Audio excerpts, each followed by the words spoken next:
Let me introduce Mr. Tejas Kamalka, an automation engineer born in Kolhapur and lives in Mumbai, who is a brand ambassador for conservation of Indian dog breeds. He has 40 native dogs in his hometown Kolhapur. His research on differentiating between the Caravan Mudhol Pashmi has been factored by the Kennel Club of India and published in the Indian Kennel Gazette, and also acknowledged by the Global Canine Network Federation Cynologic International. So here we hear few words from Tejas Kamalkar about these Indian breeds. Hello guys, welcome back to my channel Bros Farm, and this is Vikash. Actually I went to Mumbai to meet Mr. Tejas. Actually I want to know more about Caravan, Mudhol, Pashmi, Alaknuri, everything. So I met with him and got to know many things. So I thought you people also should know about it. So I'm just uploading this video in my channel so that you guys will be knowing about it. And I want to say one more thing, N channel பார்த்தீங்கன்னா ஃபுல்லாக தமிழில் தான் இருக்கும்.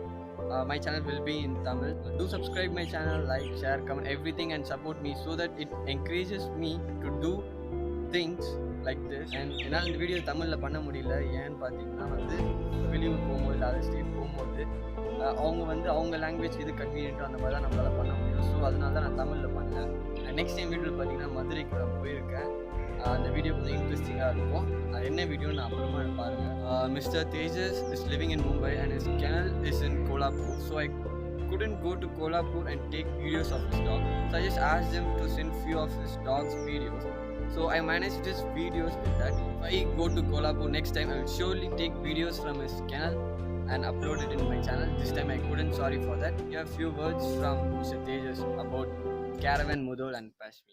Caravan, Mudhol, Pashmi, Alaknuri, Kaikadi, all these are the hounds from the bordering region of Maharashtra and Karnataka, the southern Maharashtra and the northern Karnataka, where both the states meet. I mate my dog to a bitch which is a fast running bitch again. I don't mate it to some random average bitch. I mate it to a fast running bitch, expecting that the puppies which will come out, I expect that the puppies will be fast. That's all I expect. Then what happens eventually, by the grace of God, that happens. When we mate a fast running dog to a fast running bitch, that's the common notion. Fast running dog to a fast running. I mean, you cannot expect. Let's say in the race horses also, that's how it all started. A fast running horse to a fast running mare. That's how it is. And this went on generations by generations. Now what happens is, how does the dog run fast? Maybe this dog has a lighter bone density. Maybe that dog has a bit bigger lung than the others. Maybe that dog has a better structure for chasing, for a better speed, better angles of the bones. So eventually what happens, all these features set into a breed. That is how the sight hounds, the hunting dogs, the dogs which hunt with the sight, they got this bigger chests, they got this slender bodies. This has happened through years of selective breeding, and that is how a breed standard has come into form. The clubs and everything are a recent story. Dogs are not a recent story. Dogs have been there since generations. There are proofs to it. And this is how a breed is developed. So every continent has its breed. First of all, they will be bred for work. Secondly, they will be bred for the aesthetics which the people of that particular land find better. Maybe people of that particular land found a dog with a bigger head better, or somebody found some particular color better. So that's how a breed is formed. That's how a breed standard is set in the traditions of the breeding. The concept of purebred states that it is about the phenotype, not the genotype. It is about the dog. It is about the visual. When we look at a dog, when we look at a breed, the first thing we see is the features of the dog. We with our bare eyes cannot see the genetics of a dog. We have to take it to a lab to check the genetics of the dog. And genetics, by the definition of the breed, it's not the genetics. It is the It is the features, the visual features. How's the head, how's the hair, how's the skin, how's the angles, how's the height, and the temperament. Temperament also is an important part of every breed. Every breed should have a right set of temperament. So all of these are set in to make a breed.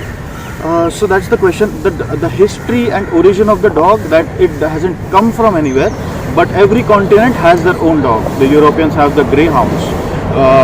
We have our own version of Saluki called the Pashmi. We have our own version of a Sighthound called the Karwan, Mudhol, Alaknuri, and some of them are also bred in the recent times. Chippy Parai and Kanni, they are bred on the similar lines, man. I mean, whatever local dogs and plus the local preference. Let's say the Kanni is a color in Chippy, so that's what I have learned about. Yeah, sure. So what happens is, maybe someone likes that color. Maybe someone breeds dogs on those lines.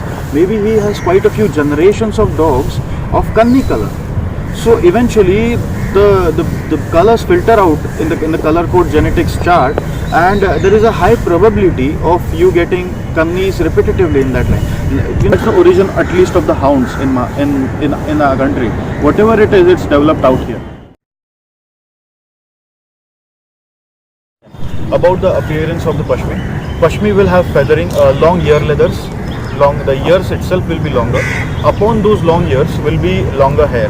So feathering on the ear, and there will be feathering on the tail, and there will be feathering on the ankles and below, on the legs. Okay, not the front part, on the rear part. There will be hair on the body. There will be 2-inch hair on the body throughout. Okay, that's one. The height of a Pashmi will be, as I said, the Pashmi is the Indian version of a Saluki. I mean, this is a Saluki developed in India, so it deviates a bit from the international version. So what happens is, the height, the standard height of a Saluki internationally is 28 inches at withers of a male, but the standard height of a Pashmi is 29 to 32 inches. Yes, there is this variation, 29 to 32 inches at withers you will find in the Pashmi. About the caravans. Caravans are square in format. Square, by square I mean the height of a dog at withers. Let's say, for example, the standard height of a dog, by the way, at withers is 28 inches of a male, and that 28 inches and the length of the torso, I mean from the elbow bone to the end, that length and this length will be almost the same. Okay, so that is a squarish kind of a dog, and the coat of a dog is the most important feature of a dog. The coat of a dog is so slick. The hair on the dog is very, very short. There is no hair on the lower part of the dog, almost no hair on the lower part of the dog. Now the Mudhol. Mudhol, the authentic aboriginal Mudhol. Now this is a bit complicated question, because right now the Mudhol has transformed into two types. One is being the show type, another is being the aboriginal type, the native type. With the show type, what you see is mostly taller dogs and whiter dogs, and with the native types is mostly you seen the dogs with pigment but lighter pigments. I mean the fawn colors, the reds, the light colors, but they will have pigments. The show dogs, the pink dogs, the albino dogs as I call them, they lack pigments seriously. About the show dogs, I have come across dogs which are 34 plus tall. I have come across them. And with the authentic type, this was not the case. The authentic type, the good height for an authentic dog would have been somewhere at 30 inches. So 30, I would say, I wouldn't prefer a dog beyond 30, to be frank, for working in the breed. But that's the standard. I mean, for a native dog, it's ranging from 28 inches to 30 inches, 31 inches. And for the show dog, it ranges from somewhere at 30 inches to 33 inches and 34 inches and whatnot. So I am very sure that there will be a day, with this continuous breeding, that there will be a day that Mudhol will someday surpass the Great 10, because that is the kind what is going on people's head right now. So that is one. And Mudhol is a comparatively longer dog. If you see the appearance of a dog, it will be a bit longer than the height of it. That's the appearance of a dog. Primarily, all these dogs have perfect scissor bites, no deviations, no overshots, no undershots accepted. 2 testicles proper, fully descended in the scrotum. That's the basics. Second thing later comes, let's start from Pashmi. Pashmi heads are known Pashmi, which is the Indian Saluki. Indian Saluki heads are known to be are appreciated. The Indian Saluki is appreciated for its heads primarily. They are said to have the best beautiful heads in all of the Saluki clan. What happens is there are variations of head. You can find heads which are really small. I mean the length between the ears, the ear set, the length between the distance between the ears is very small, and they look very small, slender, and it's not the head need not be long. It should be proportionate. So it should appeal. It should not be unnecessarily long. I have seen this notion of people which say it should have a long head. It should have a long head. I'm sorry, it's not necessary. It should look proportional, not longer or not any shorter. A shorter head is not good as well. I mean, not preferable as well. But a longer head is not preferable either. That's why. So the head is going to be proportional. It is beautiful. It is a bit smaller given to the height and size of a dog. It's a bit smaller than its European counterparts. So that is the reason it's appreciated actually. And then let's come to the neck. The neck is very strong, well let into the shoulder. It's muscled, but it's not wet muscled. It's not have that juicy kind of muscling around. It has dry musculature. Then let's come to the angle of the shoulders. It's well, the neck sets into the shoulder angles well. Then the chest. It has a very nice chest, a full chest. And a good tuck up is the most preferable one. A full chested dog, the keel should come well at the height of the elbow, front elbow, and the tuck up should go well up. It should make a very nice sinusoidal wave. It should not be like a greyhound going flat, or it should not be like this, but it should have a very nice coming down all the way and going up all the way. That's the most preferred one. Then the hind legs. Now I have seen in the earlier show dogs, I have seen the rear angulations, the angle which the TBI was making with the femur, this and going back all the way.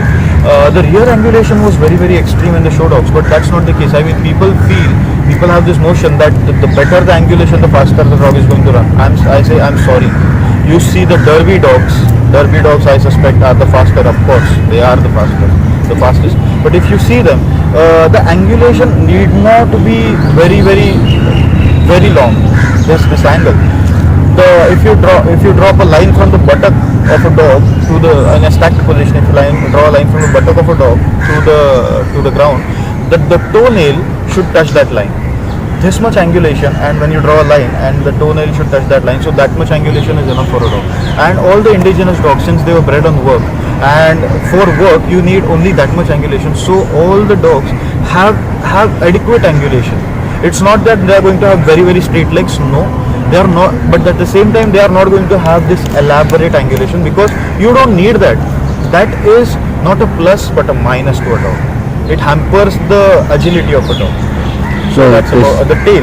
The tail of a Pashmi is going to be fairly long, and it is going to have a nice feather, a nice hair all over its tail.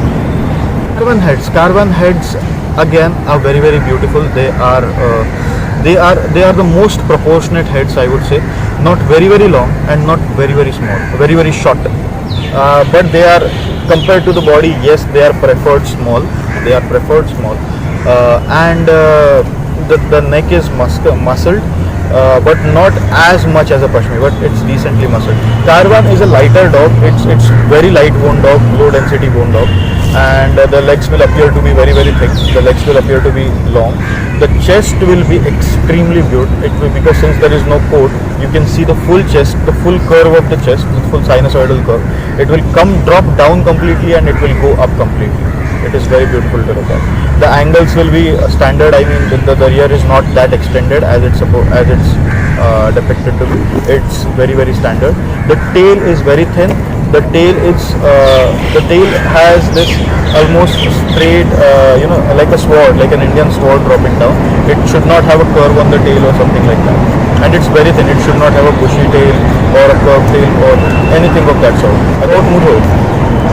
Mudhol is the heads of Mudhol are a bit longer than the Carvan and the Pashmis. Yes, they are a bit longer. Then the ear set is also, the ears are moderate sized ears. Then again Caesar's white, of course. The neck is muscled, but not so much. The neck is not so muscled. The angles set in are absolutely convenient for the dog. Then the top lines of, by the way, the top lines of all three dogs, none of them is sloping, but all of them are preferred level. The top lines of the dog, all three dogs are preferred level. But sometimes what happens is the rears of the dog appear to be taller than the withers of the dog, because the two hip bones sticking out. The two hip bones of all three wheels always come sticking out, and that is the reason the rear appears to be a bit above the withers sometimes. But a sloping top line is not preferred at all. Not preferred at all. Okay. Then Mudhors are not really going to have that big chest, that accentuated chests like the Caravans. Mudhors are going to have this moderate curve on the chest, and the tuck up is also not that great as that on the Caravans. So, but yes, Mudhors are going to be longer than the Caravans, and the tail is going to be very long, very long. I mean, just an inch or a couple above the back, and the tail is fairly thick, not as thick as another breed, but thicker than a Caravan, way thicker than a Caravan, and way longer than a Caravan. A Caravan's tail stops at the hock. The Mudhor tail goes all the way down, and thick.